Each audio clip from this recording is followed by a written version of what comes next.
Bem-vindo, meus amados, a mais um estudo da maravilhosa palavra do Senhor. Palavra de Deus, palavra de Deus, palavra de Deus, que ilumina a nossa vida e que traz essa mensagem maravilhosa do amor de Deus, que Cristo morreu pelos nossos pecados. Sim, ele foi sepultado, venceu a morte, ressuscitou ao terceiro dia. Que coisa maravilhosa!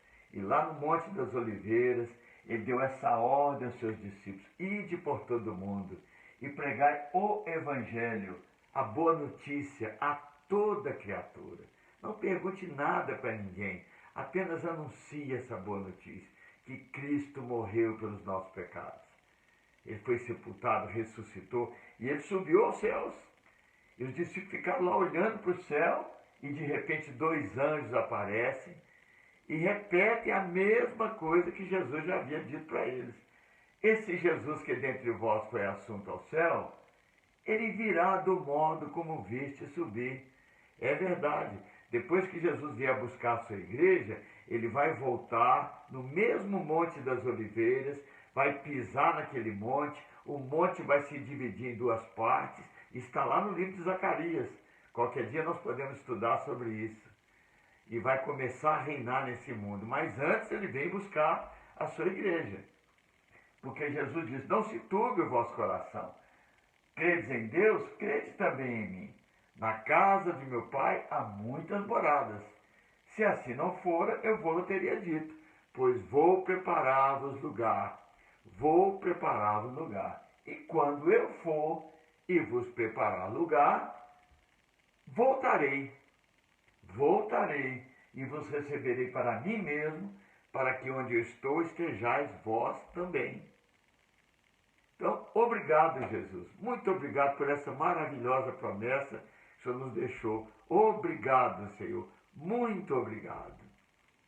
Então vamos orar para que o Espírito do Senhor que está conosco nos revele, nos ensine, nos liberte, nos console, nos alegre e renove essa esperança. Pai, em nome de Jesus, pelo Teu Espírito, fala conosco, Senhor. Revela-nos, Senhor, aquilo que está na Tua palavra para cada um de nós, em nome de Jesus. Bem, meus irmãos, Jesus disse que ia preparar lugar e que a gente deveria pregar o Evangelho no mundo todo. Imagine os discípulos. Eles não sabiam o tamanho do mundo como nós sabemos hoje, né? Eles não sabiam quanto tempo eles demorariam para pregar a toda criatura no mundo inteiro. Hoje nós sabemos que o Evangelho já chegou em todos os continentes. Então fica essa pergunta: quanto tempo Jesus ia demorar para preparar lugar? Nada. Para Jesus preparar lugar é um instante lá no céu. Ele é Deus. Ele só depende de nós que estamos aqui, de fazermos o que ele mandou. Pedro diz que nós podemos abreviar a vinda do Senhor. Então não deixe de pregar o Evangelho para os seus parentes, seus amigos, seus vizinhos, porque essa é a ordem de Jesus Cristo. Jesus prometeu que voltaria para nos buscar. E já se passaram 2000 anos. Parece que está chegando a hora. Sim, parece que está chegando a hora. Milhões em todas as partes do mundo vão desaparecer. Outro dia eu disse que no mundo existem cerca de 1,6 bilhão de pessoas que se dizem cristãs. Se for matemático o que Jesus falou, metade dessas pessoas vão ser arrebatadas. Então seriam pelo menos 800 milhões de pessoas que vão desaparecer do mundo todo. Já pensou o que vai acontecer nesse mundo? Eu creio que pode ser um pouco mais. Imagine 1 bilhão de pessoas sumindo do mundo instantaneamente.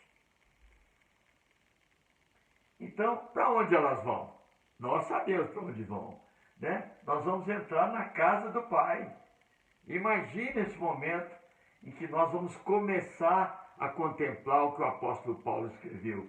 Nem olhos viram, nem ouvidos ouviram, nem jamais penetrou em coração humano o que Deus tem preparado para aqueles que o amam. Eu amo a Ele, eu sei que você ama também. Então aguarde esse momento maravilhoso, em que nós vamos começar a ver tudo que Deus tem preparado para nós. Você tem pensado nas coisas lá do alto? Porque o apóstolo Paulo diz que nós devemos pensar nas coisas lá do alto e não nas que são aqui da terra. Porque as daqui da terra passam, elas são passageiras, mas as de lá são eternas. Viu? Então pense nas coisas lá do alto, principalmente que haverá um casamento. São as bodas do Cordeiro, não é assim? Imagine quanto o Senhor deseja que a sua noiva, a sua futura esposa, não é assim? Possa finalmente ser entregue a Ele para sempre. Mas outro dia falaremos disso. Então a verdade é que realmente milhões e milhões vão desaparecer. E aquele cristão que não está vigiando, e aqueles 50% que ficarem para trás, ixi, Jesus voltou, fiquei, e agora? Não se preocupe também, porque Deus quer salvar. Mesmo aqueles que não estão vigiando, que ficarem para trás, ainda há oportunidade de serem salvos e ir encontrar com o Senhor. Infelizmente, vão ter que dar a sua vida provando e mostrando a sua fé em Jesus Cristo. Então esse líder que vai aparecer vai mentir demais, vai prometer paz e segurança, vai prometer riquezas, e se você tiver o nome dele na sua mão ou na sua testa, sabe? Você vai poder ter tudo que ele oferecer. Então não aceite isso. Se você ficar para trás e aparecer alguém aí desse tipo, prometendo coisa, apenas colocando na sua mão e na sua testa o nome dele, não aceite. Prefira morrer e encontrar com aqueles que já estão com o Senhor lá no céu. Mas quem não conhece Jesus, quem não sabe o que nós sabemos, eles vão ficar perturbados. O que aconteceu? O mundo inteiro vai querer saber o que aconteceu. E imagine as redes de televisão, a Rede Globo, né, assim, as televisões no mundo inteiro. Você vê nessa pandemia aí, né? Morreram aqui, morreu ali, morreu lá, morreu lá. As televisões não param de falar isso. Imagine quando milhões e milhões desaparecerem. Eu fico imaginando a revista Veja, né, assim, na sua edição, né? Milhões foram abduzidos. Ou seja, será que foram extraterrestres que tiraram essas pessoas, né? Depoimento de quem perdeu família, né? Como viviam os desaparecidos e o que tinham em comum. Religião, o que dizem os teólogos, né? Governantes, ONU, governantes se reúnem para analisar os reflexos da tragédia. Imagine, e é verdade, governantes vão ter que se reunir para tentar explicar, tentar organizar o mundo. Né? Então talvez você esteja perguntando, está mesmo perto do arrebatamento? Bom, nós não sabemos o dia, não sabemos a hora, não podemos marcar nenhuma data, porque Jesus diz para a gente não fazer isso. Ele viria quando ninguém estivesse esperando. Ninguém sabe o dia nem a data. Mas, pelas Escrituras, nós sabemos que a possibilidade do arrebatamento estar perto é muito grande, porque Israel já voltou para a terra. O tempo dos gentios praticamente já foi cumprido. A igreja tem que ser tirada para aparecer esse anticristo, esse príncipe mentiroso que vai aparecer. Então, como Israel já está na terra, e Deus tem um calendário baseado em Israel, e nós conhecemos esse calendário, parece que realmente está muito perto do arrebatamento. Porque Daniel ouviu do anjo Gabriel que Deus tem um calendário para Israel. Olha, 70 semanas estão determinadas sobre o teu povo. E quando completar 69 semanas, nesse calendário que Deus deu, o ungido, o Messias, aparecerá. E isso aconteceu. Exatamente 69 semanas, contadas matematicamente, Jesus entrou em Jerusalém montado num jumentinho. Cumpriu-se as 69 semanas. Jesus morreu pelos nossos pecados. Ele anunciou que Israel seria espalhado no mundo inteiro, mas que um dia ele voltaria. Jesus disse, vede a figueira e todas as outras árvores. E Gabriel diz para Daniel que na última semana, né, daquela estátua também, e desse calendário de 69 semanas, de 70 semanas, na última semana o príncipe que há de vir, né, o anticristo, ele virá. Então, 70 semanas, as 69 semanas já se cumpriram. O Messias Jesus já veio. E ali começou o tempo da igreja, ou tempo da graça, como nós conhecemos. Tempo da igreja ou tempo da graça. E essas igrejas, Éfeso, Esmirna, Pérgamo, Tiatira, Sardes, lá, também são um calendário. Que coisa maravilhosa saber que nós, a igreja, também somos um calendário de Deus para o tempo do fim. A igreja foi tirada, parou a contagem, a igreja será tirada e a contagem vai recomeçar nessa última semana, que são 7 anos, os dedos da estátua. Então, o que as pessoas pensam quando ouvem a palavra Apocalipse? Pergunte a qualquer pessoa o que elas pensam quando ouvem essa palavra Apocalipse. A maioria das pessoas pensa que é o fim do mundo. Não, não é o fim do mundo. O Apocalipse é o livro mais maravilhoso que tem na Escritura. Ele não mostra só o fim do mundo também, não. Ele mostra esses dias que nós estamos vivendo, que ainda não é o fim do mundo, é o fim do governo de Satanás nesse mundo. E isso sim, o livro de Apocalipse, o que ele mais mostra é o fim do governo de Satanás nesse mundo, viu? O que vai acontecer nesse mundo, o que está acontecendo no céu com a igreja que subiu, e mostra também Jesus reinando nessa terra e o fim do mundo. Por isso o livro de Apocalipse é tão maravilhoso. Por que tão poucos cristãos estudam o livro de Apocalipse? Por quê? Alguns dizem assim: é muito difícil. Eu também pensei isso muitas vezes. E isso impede as pessoas de estudar esse livro maravilhoso. É muito difícil. Pelo contrário, é um dos livros que eu mais li e estudei. Eu posso dizer para você, é um dos livros mais fáceis que tem na Escritura. Muitos fazem muita confusão com ele, mas ele é muito fácil. Outros dizem assim: eu tenho medo. Medo? Medo daquilo que Deus nos deu? Veja bem que coisa maravilhosa. Esse livro colocaram o nome de Apocalipse. É um nome grego. Engraçado, os tradutores traduziram toda a Bíblia do grego para o português. Mas quando chegou nesse livro, eles não traduziram do grego para o português, mantiveram o nome Apocalipse. Esse livro não chama Apocalipse, chama no grego. Mas no português, esse livro, você deve inclusive riscar da sua Bíblia esse nome Apocalipse, porque no português, esse livro chama-se Revelação. Esse é o nome do livro, Revelação. De quem? De Deus para nós. Como pode ser difícil? Você não quer que Deus te revele os mistérios dele?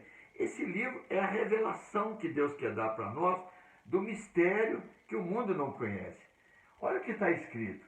Olha, veja bem comigo. É o único livro do Novo Testamento que não foi ordenado, que foi ordenado. Perdão. É o único livro do Novo Testamento que foi ordenado pelo próprio Senhor que fosse escrito e enviado para a igreja. Olha, quem é a igreja? Sou eu e você. Então esse livro foi escrito para você e para mim. É uma revelação de Deus para você e para mim. Como podemos ter medo desse livro? Ele já começa no capítulo 1 dizendo assim: revelação de Jesus Cristo, que Deus lhe deu para mostrar aos seus servos as coisas que em breve devem acontecer. Esse livro é o livro do tempo do fim. Breve vai acontecer tudo o que está escrito nele. Eu, João, irmão vosso e companheiro na tribulação, no reino, na perseverança em Jesus, achei-me na ilha chamada Patmos, por causa da palavra de Deus e do testemunho de Jesus. Sim, João estava preso na ilha de Patmos e Deus deu essa revelação para ele passar para nós, e para ele escrever e mandar para nós. E ele disse: achei meu espírito no dia do Senhor, era num domingo, e ouvi por detrás de mim grande voz como de trombeta dizendo, olha o que a voz, que era a voz do Senhor, dizia para ele: o que vês escreve em livro e manda às 7 igrejas, Éfeso, Esmirna, Pérgamo, Tiatira, Sardes, Filadélfia, Laodiceia. Manda para o Cláudio, manda para todo mundo que crê em mim. Essa foi a ordem do Senhor para João. O que vês escreve em livro e manda para todas as igrejas que estão na face da terra. Que coisa maravilhosa! E o Senhor diz assim: bem-aventurados aqueles que leem, aqueles que ouvem as palavras da profecia e guardam as coisas dela escritas, pois o tempo está próximo. O Senhor está dizendo: bem-aventurado, bem-aventurado. De perdão aqui com os botões aqui. Olha o que o Senhor Jesus está dizendo. Bem-aventurado aqueles que leem, aqueles que ouvem, aqueles que guardam as coisas escritas nesse livro, pois o tempo está próximo. Nunca houve um tempo tão necessário de você ler o livro de Apocalipse, porque realmente nós estamos vivendo o tempo do fim. Meu Deus, que livro maravilhoso é o livro de Apocalipse. Leia, guarde as palavras. Ide por todo o mundo, pregai o evangelho a toda criatura. Então, passados 2000 anos, né, no calendário de Deus são apenas 2 dias, hoje compreendemos que cada uma das 7 igrejas que Jesus mandou João escrever, na verdade correspondia a cada cristão. Aquela carta não é para Éfeso, é para crentes que se parecem com a igreja de Éfeso. Então, em todo lugar tem cristãos parecidos com Éfeso, parecidos com Esmirna, com Pérgamo, Tiatira, com Filadélfia. Você tem que ler aquela carta e se identificar com uma daquelas igrejas e ouvir os conselhos de Jesus, as promessas de Jesus. Então, hoje é que nós sabemos que aquelas cartas são escritas para cada cristão, para cada época, e também um calendário sobre o tempo do fim. E é claro que é para cada congregação também, porque como Jesus vê a congregação que você está, se ela parece com Éfeso, com Pérgamo, com Esmirna, é muito importante ler aquelas 7 cartas. Jesus mandou João escrever isso para você e para mim. Leia as 7 cartas, se identifique com uma delas, escute os conselhos e as promessas maravilhosas de Jesus. Mas nós sabemos que é também um calendário sobre o tempo do fim. Éfeso é a igreja do primeiro século, era uma igreja pura. Ela tinha muitas obras, mas deixou o primeiro amor. Talvez você se identifique com isso. Está trabalhando demais, fazendo muitas coisas, mas deixou de amar Jesus como no princípio, quando você creu. Era a igreja de Éfeso, do século I. No século II e III, é a igreja de Esmirna, uma igreja perseguida, mas precisava permanecer fiel. Apesar de estar sendo perseguida, Jesus disse: vocês precisam permanecer fiel. Talvez você esteja passando muito problema, doente, desempregado, eu não sei. Talvez você esteja sendo perseguido, mas Jesus está te dizendo: permaneça fiel. No século IV, é a igreja de Pérgamo, que é uma igreja política, porque Constantino se converteu, eu não sei se converteu, e agora a igreja que era perseguida passou a ser protegida pelo governo. Então a igreja se misturou com o governo, os bispos se tornaram políticos também, eles tinham que ser eleitos para estar à frente de cargos, muito triste, não é assim? Mas é a igreja do século IV, uma igreja indiferente, que misturava a fé cristã com falsas doutrinas. A igreja de Tiatira era uma igreja apóstata, no século V até o século XV, quando muita idolatria entrou na igreja, a igreja começou a se prostituir e com falsas doutrinas. Infelizmente, nós conhecemos a história da Igreja Católica, né? Como que introduziu tanta idolatria desnecessária na fé cristã, assim, e durante muitos séculos foi dominada assim de maneira tão triste. Nós conhecemos a história. Mas a Igreja de Sardes, no século XVI a XVIII, é a igreja reformada, quando aquele católico chamado Lutero protestou contra a maneira que a igreja católica estava dirigindo a igreja, né? Se separou e surgiram os protestantes, não é assim? Os anglicanos,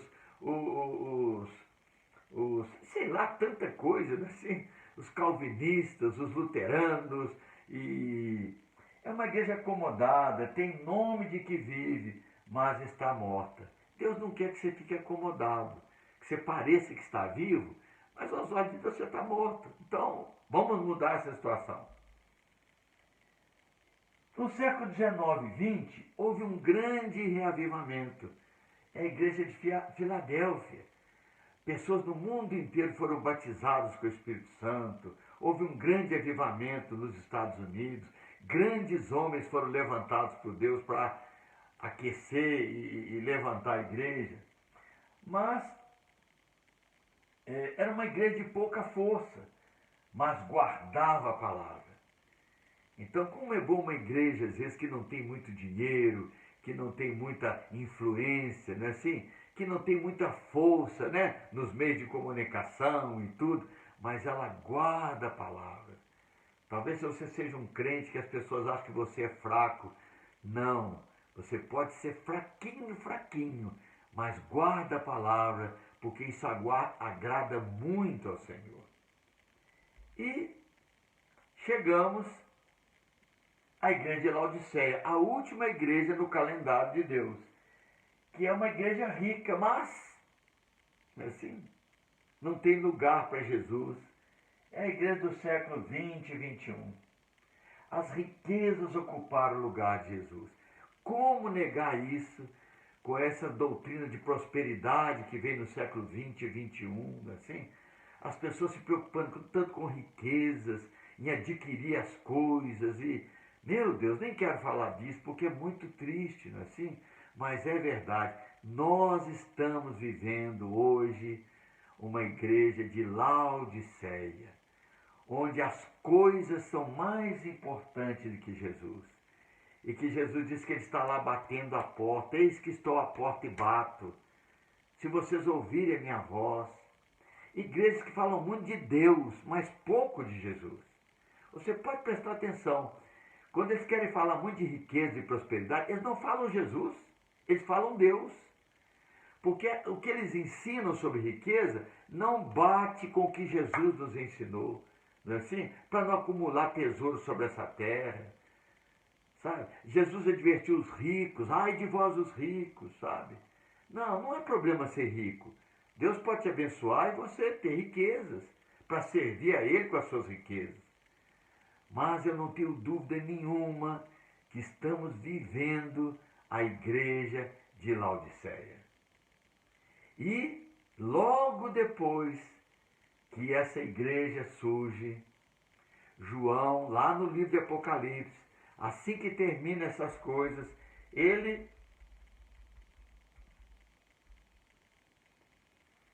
esse calendário que o Senhor mostrou para João, né? Igreja de Éfeso, Esmirna, Pérgamo, Tiatira, Sardes, Filadélfia, Laodiceia.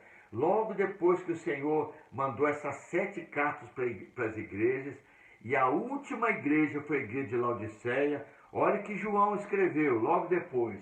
Depois destas coisas,